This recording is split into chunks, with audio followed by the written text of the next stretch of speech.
Hello friends आपण मैंने जदि पुलिस वेरिफिकेशन सर्टिफिकेट बा कैरेक्टर सर्टिफिकेट ऑनलाइन ले अप्लाई करिया पई चाहूचंती ताले केमिति आपण माने निर्भुल भाव रे आपण सर्टिफिकेट को अप्लाई करिवे और गोटे दिन रो 2 दिन भितर केमिति आपण माने सर्टिफिकेट को पाई परिबे समस्त डिटेल्स म आपन वीडियो माध्यम रे जणाई देबी। ता पूर्व मु एठार आपण मानकु जणाई दउची कि 2023 मसिया रे हमें जते भी सर्टिफिकेट अप्लाई करिछु ता केते दिन रे आसी जे प्रथमे देखि नियंतु।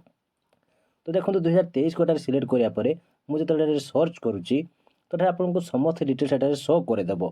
तो देखो आम जिते भी सर्टिफिकेट अप्लाई करूँ गोटे दिन रू 3 दिन भितर सर्टिफिकेट आसी जाइए मैक्सीम एठारे 7 दिन टाइम लगे कहीं मझी जदि छुट्टी थी हॉलीडे थी लेट होता है। तो से 2024 अप्लाई कराया सर्टिफिकेट देखो एठारे 2 दिन में सर्टिफिकेट आसी जाइए। तो सर्टिफिकेट आपण मैंने एमती अप्लाई कर पाइपर। तो देखो मुझे आपको सर्टिफिकेट डाउनलोड कर शो कर दूसरी। देखो एठारे जिते प्रिंट बटन क्लिक कर तो सर्टिफिकेट डाउनलोड हो और ताहा आपंकर यही टाइप रे आसीजिवो। तो ये सर्टिफिकेट पाइबा हेले आपको कौन ऑफिस बा कौन पुलिस स्टेशन जावाई पड़ो ना। आपने घरे बसी निज मोबाइल बा कंप्यूटर को अप्लाई कर पाइपर। तेज कौन रही डिटेल्स इनफर्मेशन जानापी चाहूले वीडियो को प्रथम शेष पर्यंत देखूँ और यही इनफर्मेटिव वीडियो पाइबा चाहूले आम चैनल को सब्सक्राइब करूँ और नोटिफिकेशन बटन को ऑन कर रखुँ जहाँफल नेक्स्ट वीडियो भी अपलोड हो आपने जानीपर। तेज चलतु आज वीडियो को स्टार्ट करवा। तो फ्रेंड्स ये हूँ government official website citizen portal op.gov.in। आपण मैंने निज मोबाइल बा कंप्यूटर रे गूगल सर्च करी वेबसाइट को आसीपारे ना वीडियो डिस्क्रिप्शन यार लिंक दे देछि आपण सेठारे क्लिक करी डायरेक्ट वेबसाइट को आसीपारे। देखो वेबसाइट को आसी जावा परे एठारे आपनकर दिया सिटीजन लॉगिन ले आपनकर यूजर नेम एवं पासवर्ड एठारे दे दियंतु। एठारे कैप्चा कोड जहाँ आपको दिया ताठारे टाइपिंग करंतु देन लॉगिन बटन ले क्लिक करंतु। तो लॉगिन हो जदि आपंकर यूजर नेम पासवर्ड ना ताले रेजिस्टर उपरे क्लिक कर दिंतु। तो ये आपंकर रेजिस्ट्रेशन पेज टी आसीजिवो। आपंकर प्रथम एटारे फास्ट नेम आपंकर दियंतु जदि मिडिल नेम अच्छी ताले दियंतु लास्ट नेम एटारे दियंतु आपंकर मोबाइल नंबर भल भाव दियंतु ता सहित वैलिड ईमेल आईडी मध्य एटारे दियंतु। एबे जेंडर आपंकर दियंतु ता सहित आपंकर डेट ऑफ बर्थ भल भाव दियंतु लॉगिन आईडी और पासवर्ड समस्त डिटेल्स दे सारी एटारे सबमिट रे क्लिक कले आपंकर यह रजिस्ट्रेशन हो आपंकर यूजर आईडी पासवर्ड आपको मिल जाव। तो ये होम पेज रे आपंकर लॉगिन पेज रे थिबा यूजर नेम जगह आप यूजर नेम लिखुँ पासवर्ड जगह आप पासवर्ड दे एठारे कैप्चा कोड जहाँ भी आपको दि जाइए कैप्चा कोड टी भल भाव फिलअप करूँ कैप्चा कोड टी भूल करेंगे ना ना आपंकर लॉगिन हेब ना। समस्त डिटेल्स दे सारापर एबे लॉगिन बटन उपर क्लिक करूँ तब आप लॉगिन हो आपंकर दिखाई कैरेक्टर सर्टिफिकेट रिक्वेस्ट एठारे क्लिक कले एड कैरेक्टर सर्टिफिकेट रिक्वेस्ट उपर क्लिक कर दिंतु। तो देखो आप 4टी स्टेप एठार रही फास्ट स्टेप रही एप्लिकेंट डिटेल्स रे यूआईडी नंबर माने आपंकर आधार नंबर टी एठार भल भाव दे दिंतु। एबे आपंकर फास्ट नेम टी भल भाव दिंतु। फास्ट नेम आप आधार कार्ड जहाँ भी नेम रही से नेम टी एठार दिंतु। जदि आप किसी मिडिल नेम रही है दिंतु जदि ना ताहले आपण माने मिडिल नेम को ब्लैंक रखुँ लास्ट नेम टी भल भाव दे दिंतु। एबे रही देखो रिलेशन टाइप तो एठार सिलेक्ट रे क्लिक करी fathers mother guardian husband wife जहाँ को नेम को एठार आपको सिलेक्ट करेंगे। तो जहाँ को भी एठार सिलेक्ट कर नेम टी एठार भल भाव दिंतु। तो एबे रही देखो आइडेंटिफिकेशन टाइप एठार सिलेक्ट करी तार बहुत गुड डॉक्यूमेंट आपको दिखाई जमी Aadhaar card driving licence voter card आप जेकोसी गोटे डॉक्यूमेंट को एठार सिलेक्ट करूँ बेटर हो आपंकर आधार कार्ड को सिलेक्ट करूँ और तार आईडी नंबर एठार आप भल भाव दिंतु।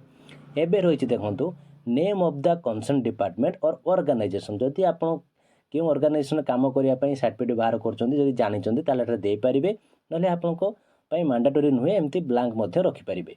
एबे रही कौन पर्पज आपड़ क्यों पर्पज ये सर्टिफिकेट अप्लाई कर क्लिक करी प्राइवेट सर्विस कि गवर्नमेंट सर्विस ताठारे सिलेक्ट करूँ। तो जहाँ भी आप सिलेक्ट कर डिटेल्स एठारे दिंतु जदि प्राइवेट सर्विस माने प्राइवेट कंपनी जदि जॉब करते हैं प्राइवेट कंपनी बोली लिखुँ जदि गवर्नमेंट करते हैं गवर्नमेंट कौन कंपनी आप काम कर दिंतु।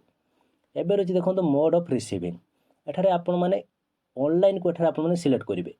तो ऑनलाइन सिलेक्ट होपर एबे रही जेंडर आप जेंडर एठारे दे दिंतु ता सहित एठारे आप रही लैंडलाइन नंबर आप लैंडलाइन अच्छी ताले दिंतु ना मैंडेटरी नुह मोबाइल नंबर टी भल भाव दिंतु एठारे 91 लिखि आपंकर फुल मोबाइल नंबर टी भल भाव दिंतु।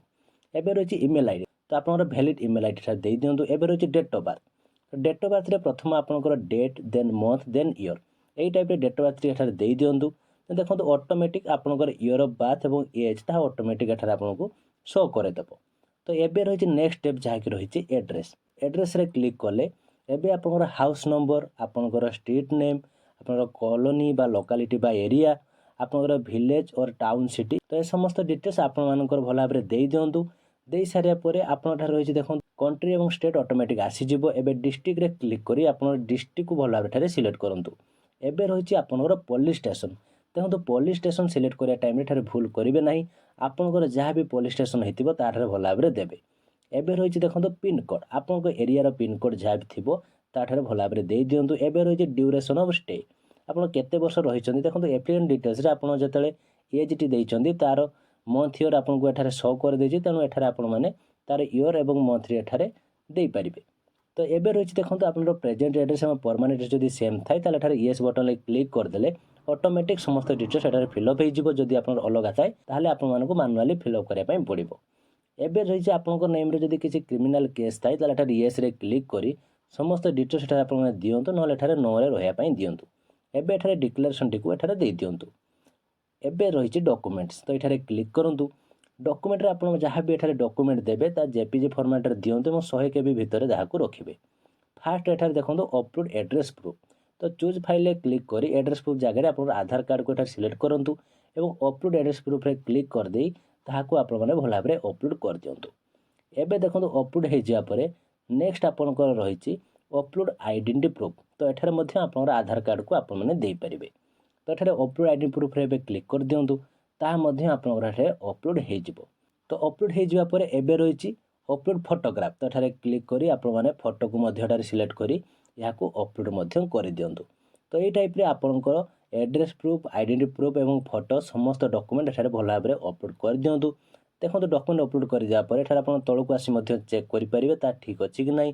ଯଦି କିଛି ଡାଉଟ୍ ଥାଏ ଏଠାରେ ଭ୍ୟୁ ବଟନରେ କ୍ଲିକ୍ କରି ମଧ୍ୟ ଭ୍ୟୁ କରିପାରିବା, ଭୁଲ ଥିଲେ ଡିଲିଟ୍ ମଧ୍ୟ କରିପାରିବେ। ସମସ୍ତ ଡିଟେଲ୍ସ ଦେଇସାରିବା ପରେ ଏବେ ସବମିଟ୍ ବଟନରେ କ୍ଲିକ୍ କରିଦିଅନ୍ତୁ। ଏବେ ଆପଣଙ୍କର ପେମେଣ୍ଟ ପାଇଁ ଏଠାରେ ଇ ଚାଲାଣ ପେଜଟି ଆସିଯିବ। ଏବେ ନେକ୍ସଟ ବଟନରେ କ୍ଲିକ୍ କରନ୍ତୁ। ଆପଣଙ୍କର debit card, net banking, UPI, wallet ଯେକୌଣସି ଥ୍ରୋରେ ଏଠାରେ ଆପଣମାନେ ପେମେଣ୍ଟ କରିପାରିବେ। ପେମେଣ୍ଟର ପ୍ରୋସେସ୍ ଆପଣମାନଙ୍କୁ ଭଲ ଭାବରେ ଜଣାଥିବ କେମିତି ଅନଲାଇନ୍ ପେମେଣ୍ଟ କରାଯାଏ। ତ ପେମେଣ୍ଟ ଟାଇମ୍ରେ ଯାହା ବି ଡିଟେଲ୍ସ ମାଗୁଛି ଆପଣମାନେ ଭଲ ଭାବରେ ଫିଲ୍ଅପ୍ କରନ୍ତୁ। QR କୋଡ଼ ଅନୁସାରେ ଯଦି ପେମେଣ୍ଟ କରିବା ପାଇଁ ଚାହୁଁଛନ୍ତି ତାହେଲେ ତା ମଧ୍ୟ ଆପଣ ଏଠାରେ କରିପାରିବେ। ତ ଯେକୌଣସି ପ୍ରୋସେସ୍ରେ ଆପଣ ଏଠାରେ ପେମେଣ୍ଟଟିକୁ ସକ୍ସେସଫୁଲି କରିଦିଅନ୍ତୁ। ତ ଦେଖନ୍ତୁ ପେମେଣ୍ଟଟି ସକ୍ସେସଫୁଲ୍ ଏଠାରେ ହେଇଯିବା ପରେ ଆପଣମାନଙ୍କୁ ଏଠାରେ ସକ୍ସେସ୍ ଆସିଯିବ ଏବଂ କ୍ଲିକ୍ ହେୟାର ଏବେ କ୍ଲିକ୍ କରିଦିଅନ୍ତୁ। ଏବେ କ୍ଲିକ୍ ହେୟାର ଏଠାରେ କ୍ଲିକ୍ କରନ୍ତୁ। ତ ଏବେ ଦେଖନ୍ତୁ ଆପଣ ଏଠାରେ ଶୋ କରାଇବ request for character certificate save successfully your service request number is, ଆପଣଙ୍କର ରିକ୍ୱେଷ୍ଟ ନମ୍ବର ମଧ୍ୟ ଶୋ କରାଇଦେବ। ଏବେ ପ୍ରିଣ୍ଟ ସର୍ଭିସ୍ ରିସିପ୍ଟ ଏଇଠାରେ ଏବେ କ୍ଲିକ୍ କରି ଆପଣ ତାର ପ୍ରିଣ୍ଟକୁ ମଧ୍ୟ ବାହାର କରିପାରିବେ। ତ କେଉଁ ଟାଇପ୍ର ପ୍ରିଣ୍ଟ ଆସୁଛି ତା ମଧ୍ୟ ମୁଁ ଆପଣଙ୍କୁ ଜଣାଇ ଦେଉଛି। ଦେଖନ୍ତୁ ଏଇ ଟାଇପ୍ର ଆପଣଙ୍କର ରିସିପ୍ଟଟି ଆସିଯିବ। ତ ଏହାର ପ୍ରିଣ୍ଟକୁ ମଧ୍ୟ ବାହାର କରି ଆପଣମାନେ ନିଜ ପାଖରେ ରଖିପାରିବେ, ଯାହାକି ଆପଣମାନଙ୍କୁ ପରେ ଏହାକୁ ଚେକ୍ କରିବା ପାଇଁ ପଡ଼ିବ। ତ କେମିତି ଆପଣଙ୍କର ସାର୍ଟିଫିକେଟ୍ ଆସିଲା ନାହିଁ ଆପଣମାନେ ଜାଣିବା ପାଇଁ ହେଲେ ସର୍ଚ୍ଚ ଷ୍ଟାଟସ୍ ଉପରେ କ୍ଲିକ୍ କରନ୍ତୁ। ଏବେ ଆପଣ ରହିଛି ଟାଇପ୍ ଅଫ୍ ସର୍ଭିସ୍, ତ ଏଠାରେ କ୍ଲିକ୍ କରି ଆପଣମାନେ ସର୍ଭିସ୍ ରିକ୍ୱେଷ୍ଟ ଉପରେ କ୍ଲିକ୍ କରିବେ। ଏବେ ରହିଛି ଦେଖନ୍ତୁ ଟାଇପ୍ ଅଫ୍ ସର୍ଭିସ୍ ରିକ୍ୱେଷ୍ଟ, ଏଠାରେ କ୍ଲିକ୍ କରି କ୍ୟାରେକ୍ଟର ସାର୍ଟିଫିକେଟ୍ ଏଠାରେ ସିଲେକ୍ଟ କରନ୍ତୁ। ଏବେ ରହିଛି ଇୟର୍, କେଉଁ ଇୟର୍ରେ ଆପଣମାନେ ଆପ୍ଲାଏ କରିଛନ୍ତି। ତ 2024କୁ ଏଠାରେ ଆପଣମାନେ ସିଲେକ୍ଟ କରିବେ ଯଦି ଏଇ ଇୟର୍ ଆପଣମାନେ ଆପ୍ଲାଏ କରିଛନ୍ତି। ଏବେ ସର୍ଚ୍ଚରେ କ୍ଲିକ୍ କରିଦେଲେ ଆପଣଙ୍କର ଦେଖନ୍ତୁ ଏଠାରେ ଆପଣଙ୍କର ଶୋ କରାଇଦେବ ଯେ ସର୍ଭିସ୍ ରିକ୍ୱେଷ୍ଟ ନମ୍ବରରେ ଆପଣଙ୍କର ସର୍ଭିସ୍ ରିକ୍ୱେଷ୍ଟ ନମ୍ବର ଏବଂ ରେଜିଷ୍ଟର୍ଡ ଏଠାରେ ରେକର୍ଡ ଷ୍ଟାଟସ୍ ଦେଖାଉଛି। ଟାଇମ୍ ଟେକେନ୍ ଫର୍ କମ୍ପ୍ଲିସନ୍, ମାନେ ଏଠାରେ କେତେ ଦିନରେ ଆପଣ କମ୍ପ୍ଲିଟ୍ ହେଉଛି ତାହା ଏଠାରେ ଶୋ କରିବ ଏବଂ ଆପଣଙ୍କର ପ୍ରିଣ୍ଟ ସାର୍ଟିଫିକେଟ୍ରେ କ୍ଲିକ୍ କରି ଆପଣଙ୍କର ଯେଉଁ ସାର୍ଟିଫିକେଟ୍ ରହିଛି ତାହା ଆପଣମାନେ ଏଠାରେ ଡାଉନଲୋଡ଼ କରିପାରିବେ ଏବଂ ପ୍ରିଣ୍ଟ ମଧ୍ୟ କରିପାରିବେ। ତ ଫ୍ରେଣ୍ଡସ୍ ଏଇ ଟାଇପ୍ରେ ଆପଣମାନେ ଘରେ ବସି ନିଜ ମୋବାଇଲ ବା କମ୍ପ୍ୟୁଟର ଦ୍ୱାରା ଆପଣ କ୍ୟାରେକ୍ଟର ସାର୍ଟିଫିକେଟ୍କୁ ଆପ୍ଲାଏ କରିପାରିବେ ଓ ତାହା ମଧ୍ୟ ଘରେ ବସି ପାଇପାରିବେ। ଏଥିପାଇଁ କୌଣସି ପୋଲିସ୍ ଷ୍ଟେସନ୍ ବା କୌଣସି ଅଫିସ୍ ମଧ୍ୟ ଯିବା ପାଇଁ ପଡ଼ିବ ନାହିଁ। ତ ଫ୍ରେଣ୍ଡସ୍ ଇଏ ଥିଲା ଆଜିର ଭିଡ଼ିଓଟି କେମିତି ଲାଗିଲା ଏବଂ ଯଦି କିଛି ଡାଉଟ୍ ଥାଏ କମେଣ୍ଟ ବକ୍ସ ନିଶ୍ଚିତରେ ଜଣାନ୍ତୁ।